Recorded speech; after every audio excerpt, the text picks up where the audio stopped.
প্রিয়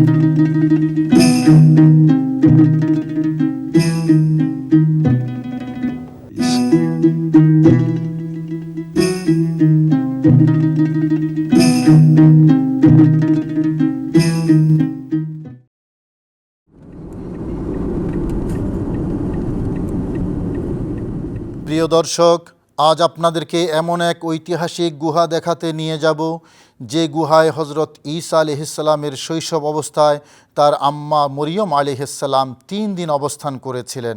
মিশরের রাজধানী কায়রো থেকে প্রায় 250 কিলোমিটার দূরে সামালুত নামক জায়গায় গুহাটি অবস্থিত। এই সামালুত মিশরের মিনিয়া জেলার একটি ঐতিহাসিক জায়গা। প্রিয় দর্শক, এই গুহাকে কেন্দ্র করে পরবর্তীতে এখানে একটি গির্জা তৈরি হয়। নবী ঈসা আলাইহিস সালামের অবস্থানের এই গুহাটি যে পাহাড়ের অবস্থিত, সেই পাহাড়ের নাম জাবালুত তয়ের। আরবি ভাষায় জাবালুত তয়ের অর্থ পাখিদের পাহাড়।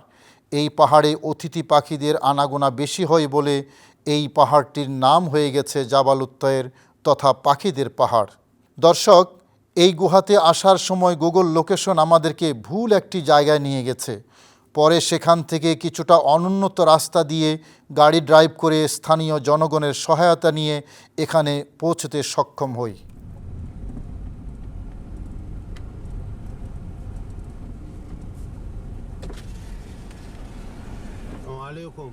এই যে স্থাপনাটি দেখতে পাচ্ছেন, এটি মূলত খ্রিস্টানদের একটি গির্জা। এর ভেতরেই বরকতময় সেই গুহাটি আছে যেখানে হজরত মরিয়ম আলাইহিসসালাম শিশু ঈসা আলাইহিসসালামকে নিয়ে 3 দিন অবস্থান করেছিলেন।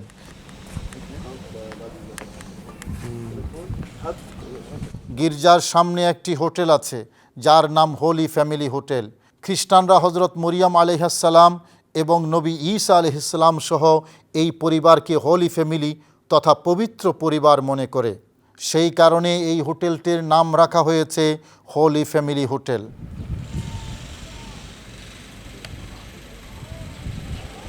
প্রিয় দর্শক, আমি দাঁড়িয়ে আছি সামালুত নামক একটা জায়গায়, যেই জায়গাটা মিশরের মিনিয়া শহরের অন্তর্ভুক্ত। মিনিয়া একটা জেলা। দর্শক, আমার পেছনে একটা হোটেলের লেখা দেখতে পাচ্ছেন, হোলি ফ্যামিলি হোটেল। মূলত এই জায়গাটা এমন একটা জায়গা, হজরত ঈসা আলাইহিসসালামের জন্মের পরেই ঈসা আলাইহিস সালামের আম্মাজান হজরত মরিয়ম আলাইহিসসালাম তৎকালীন জালিম বাদশাহ হেরোদের ভয়ে ঈসা আলাইহিস সালামের নিরাপত্তার কথা বিবেচনা করে সেই বেথলেহেম থেকে জাবালে তুরের উত্তর পাশ হয়ে মিশর এসেছেন এবং এই জায়গায় যেখানে আমরা দাঁড়িয়ে আছি এখানে 3 দিন অবস্থান করেছিলেন। তখন হজরত ঈসা আলাইহিস সালাম একেবারে শিশু। হলি ফ্যামিলি এটার অর্থ হলো ওই খ্রিস্টানদের বিশ্বাস মতে হজরত ঈসা এবং মরিয়ম আলাইহিসসালামের পরিবারকে তারা আরবিতে বলে আল আয়েল আল মুকাদ্দাসা, যার ইংরেজি হয় হলি ফ্যামিলি, মানে পবিত্র পরিবার। দর্শক, এই জায়গাটায় হজরত মরিয়ম আলাইহিসসালাম এসেছেন ঈসা মসিহকে নিয়ে, সেই জন্য এই জায়গাটাকে তারা অনেক সম্মান করেন। এবং 3 দিন যেখানে অবস্থান করেছেন সেখানে একটা গির্জা তৈরি হয়েছে। আরবিতে গির্জাকে দায়ের বলা হয়। এই হলো, আমরা এখানে দাঁড়িয়ে আছি। এই আমার ডান পাশে যেটা দেখতে পাচ্ছেন এটা হলো খ্রিস্টানদের গির্জা এবং এটা একটা পাহাড়ের উপর। পাহাড়টার নাম জাবালুত তয়ের, মানে পাখিদের পাহাড়। এখানে অতিথি পাখির সমাবেশ ঘটে, সেই জন্য এটাকে জাবালুত তয়ের বলা হয়। এই জায়গায় হযরত মরিয়ম আলাইহিসসালাম 3 দিন ছিলেন। আর এই গির্জার পাশে ঐতিহাসিক নীল নদ প্রবাহিত হয়েছে। দর্শক, আমরা অনেকেই জানি নীল নদ শুধু মিশর নয়, মূলত 11টি দেশের ভেতর দিয়ে নীল নদ প্রবাহিত হয়েছে।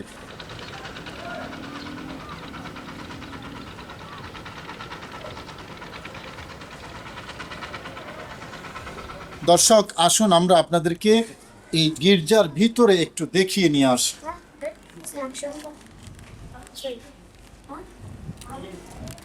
প্রিয় দর্শক, ঢোকার সময় কোনো ক্যামেরা বহন করা এবং ভিডিও করার উপর কঠোর নিষেধাজ্ঞা ছিল।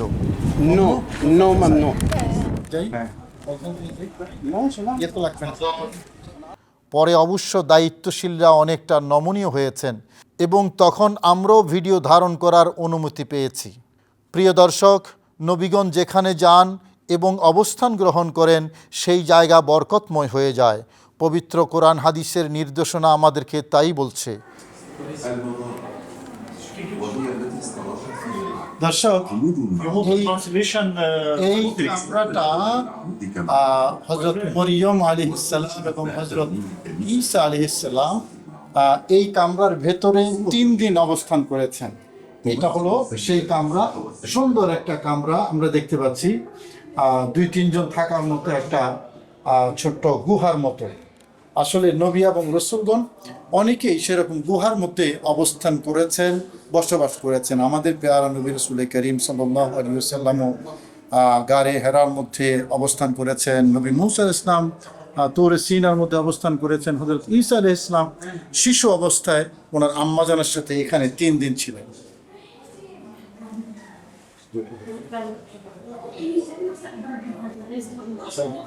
নবী ঈসা আলাইহিস সালাম যেহেতু এই জায়গায় তার মায়ের সাথে 3 দিন অবস্থান করেছেন, তাতে এই জায়গাটিও সম্মানিত একটি জায়গা।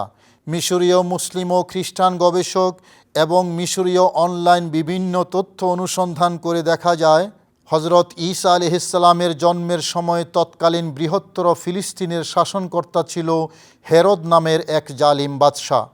সে ছিল কট্টর ইহুদি। ধর্মযাজকরা নবী ঈসা আলাইহিস সালামের জন্মের কথা হেরোদকে জানিয়ে বলল, এই নবজাতকের নিয়ন্ত্রণেই থাকবে পরবর্তী ইহুদি জাতি। এ কথা শুনে জালিম হেরোদ শিশু নবী ঈসা আলাইহিস সালামকে হত্যা করার পরিকল্পনা করে। তার এই পরিকল্পনার কথা হযরত মরিয়ম আলাইহিস সালাম অবগত হওয়ার পরেই মূলত নবী ঈসা আলাইহিস সালামকে নিয়ে জন্মভূমি ত্যাগ করার সিদ্ধান্ত নেন এবং সে সফরটাই ছিল মূলত মিশর সফর। জালিম বাদশাহ হেরোদের শাসনের বাইরে ছিল মিশর। তাই মরিয়ম আলাইহিস সালাম নবী ঈসা আলাইহিস সালামের নিরাপত্তার জন্য মিশরেই হিজরত করেন। মিশরের উত্তর সায়না দিয়ে প্রবেশ করে তিনি মিশরের বিভিন্ন জায়গায় বিভিন্ন মেয়াদে অবস্থান করেছেন।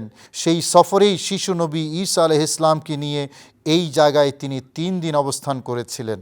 খ্রিস্ট ধর্মাবলম্বীদের কাছে এই স্থানটি অত্যন্ত গুরুত্বপূর্ণ এবং পবিত্র। যদ্দূর জানা যায় 338 খ্রিস্টাব্দে মালেকা হেলেনা নামে একজন সম্রাজ্ঞী এই গির্জাটি নির্মাণ করেন। প্রতিদিন অসংখ্য খ্রিস্ট ধর্মাবলম্বী আসেন এখানে প্রার্থনা করার জন্য। বছরে একাধিক ধর্মীয় অনুষ্ঠান হয় এখানে। সেই বাৎসরিক অনুষ্ঠানগুলোতে খ্রিস্ট ধর্মের ফাদাররা এখানে এসে গোসল করেন এবং এই গোসলের পানিকে তারা পবিত্র মনে করে।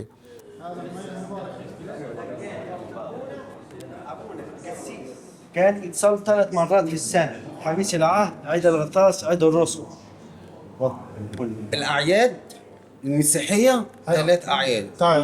3 أعياد: خميس العهد، خميس العهد، خميس العهد، عيد الغطاس، عيد الغطاس، عيد الرسل. عيد الرسل. ايوه. أبونا يحط مية، يحط الوتر، يصلي يصلي. أبوكم. أيوه. فادر كاهن كاهن.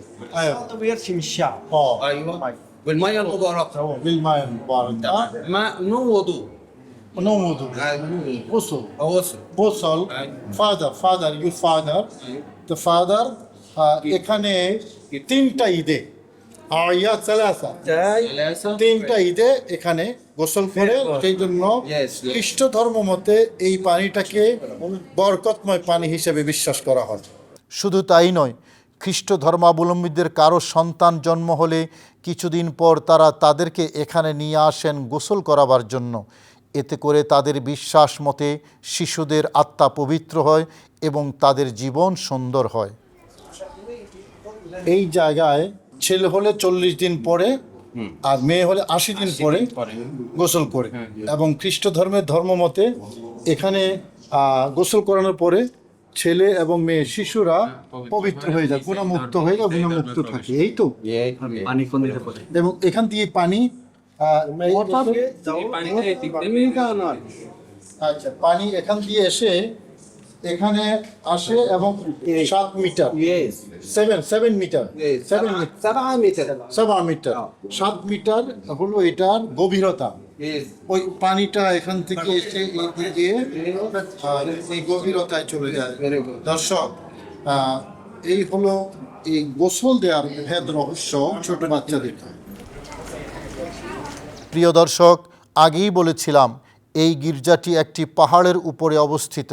এই পাহাড়ের গুহার মধ্যে শিশু নবী ঈসা আলাইহিসসালামকে নিয়ে হজরত মরিয়ম আলাইহিসসালাম 3 রাত অবস্থান করেছিলেন। এই গুহাটি পাহাড়ের অংশ হলেও পরবর্তীতে এই গুহাকে অন্তর্ভুক্ত করেই গির্জাটি নির্মাণ করা হয়েছিল। পুরো গির্জার মূল আকর্ষণই মূলত এই ছোট্ট গুহা, কারণ এখানেই নবী ঈসা আলাইহিসসালাম এবং তার মা মরিয়ম আলাইহিসসালামের পদধূলি পড়েছিল। যে গুহা একজন নবী এবং নবী জননীকে আশ্রয় দেয় তা নিশ্চয়ই বরকতময়। ইসলাম ধর্ম মতেও আল্লাহওয়ালাদের অবস্থানের জায়গা বরকতপূর্ণ হয়ে থাকে।